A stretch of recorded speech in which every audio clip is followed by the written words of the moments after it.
My name is Kevin Sweeney, also known as Metalmercury, and I am the captain of the University of Maryland's Dota 2 collegiate team. We've been asked to do a short call-out or introduction video, but we are not really the type of people that will call out other teams, so I figured that it would be better if I spent this time talking about ourselves and our experiences in collegiate Dota 2, as well as some of our own other experiences out there, and you may infer whether or not you think we're the best team. I myself have been playing competitive Dota for almost 10 years now. I started as a sophomore in undergrad with a friend of mine, playing in his room basically, and all the rest of the members of the team have been playing for at least 4 or 5 years and have been competitive in various games, from Dota 1 to League of Legends to Heroes of New Earth, and so we have a lot of MOBA experience. I would say probably somewhere around the realm of 5 to 6 years per person, with myself being the maximum at 10 years. In all of our time in collegiate Dota 2, we've only ever lost a single match, and we've only lost 3 games over 2 years. So that means over the 2 years that we've been playing, which is roughly, I don't know, somewhere around the scale of 25 matches, we've only lost 1, and we've only lost 3 games across those 25 matches.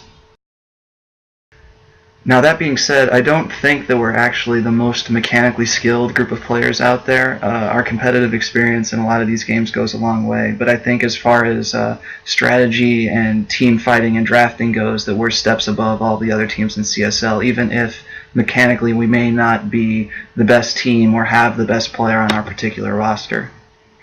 We're led by a great trio of core players, Trubs, who's normally playing our offlaner, Gil, who seems to make it into all of the CSL write-ups for reasons we don't understand, plays mid for us, and MIS, who's new this year, is playing our carry role, and the 3 of them have the ability each to sort of take over games and really dictate the pace of games, and any one of them have the potential to carry us to victory in any single game. So we think that part of the reason that we're so dangerous is that we don't rely on a single, say, 6K or 5.5K player to carry us to victory. We have 3 extremely good players, all in the realm of 5 to 5.5K solo MMR, who are quite skilled, and any of them will come and carry us in any game. You know, if Gil falls behind in one game, or if MIS falls behind in another game, then we're able to still come out and perhaps rely on Trubs or Gazzle out of the mid lane to carry us, instead of putting all of our eggs into one basket like we've seen a lot of the CSL teams do so far.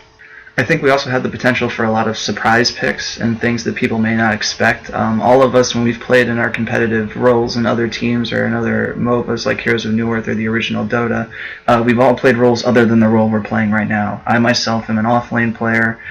Gil has played both off-lane and mid. Trubs has played support and carry and mid for us. MIS has usually played carry, but I know with his team he sometimes will play support or off-lane.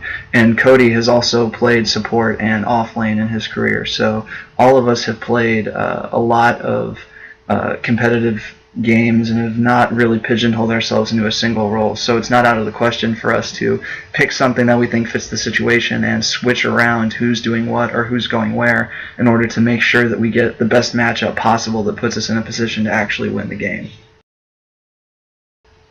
You know, we're good. I think we're a good team, and I think that with my drafting in the lead and with MIS doing the shot calls that he's been very good with throughout this entire season, I think that we are a legitimate contender for the title of CSL Dota 2. Now, does that mean I think that we're certain to win? Heck no. But at the same time, I think that it would be a mistake to discount not only what it is that our players are capable individually, but the track record that we've established in CSL up to this point. I'd say that, given perhaps one exception, we are the most dominant team that's been playing in CSL so far.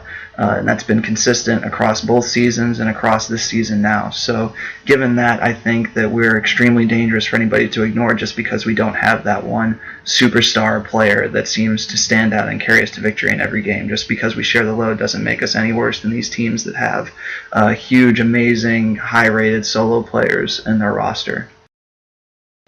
With that, I'll end this video with just one clip, one of our best team fights from UIC, because I think that it actually makes, or UIUC in the top 8, because I think it makes most of my point across from what it is that we try to do in games. And looking forward to coming to CSL, looking forward to playing against all the other teams there, and I think that it's going to be a really fun event. And for anybody out there who knows of us or wants to come and see us, then come up, say hi. We're very friendly people, and we look forward to meeting the other teams and hopefully coming out with a victory when we're in San Francisco.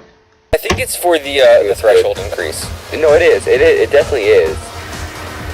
I'm just thinking that sometimes people get it when they don't need to. I think that's fine here, though. It's not bad. Yeah.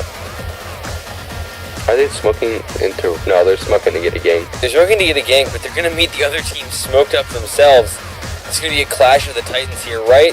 Coming at this plateau. Both smoke pop. Axel on 5. Oh, no. Echo Slam goes out. Chain Frost. That's 4 dead. It's going to be 5 dead. But Juggernaut gets the spin off. Not the spin, the jump off. But that's too much. Oh, boy. Wow. What a fight.